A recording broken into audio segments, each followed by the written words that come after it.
We've just been watching President Trump meeting with Canadian Prime Minister Mark Carney at the White House. The president says they have a great relationship despite some differences, and President Trump laid out what he called natural business conflicts with Canada, saying they've come a long way since his initial round of tariffs. And Prime Minister Carney characterized it as a competition rather than conflict. President Trump also said they would talk about Gaza and the negotiations underway with Hamas. Let's bring back White House correspondent Karen Travers for more. And Karen, before we get to Canada, I also want to touch on the president saying furloughed workers may not get paid when the shutdown ends.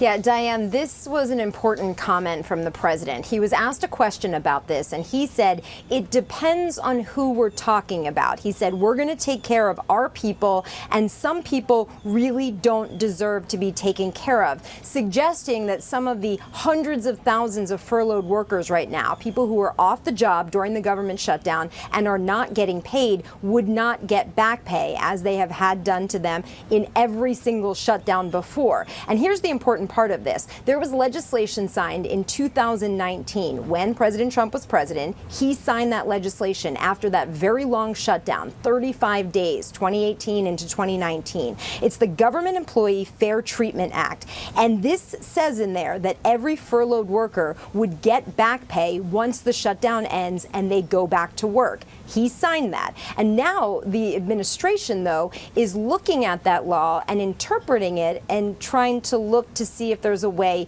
to not give back pay. Our colleague Stephen Portnoy has been diving into this and says that this would not be lawful if they did not give that money back to the furloughed employees. But notable that the president there was suggesting that our people, as he put it, would be taken care of. He never explained who he was referring to there. There are going to be a lot of questions about this, the legality and the appropriateness, and of course the political approach here from the president.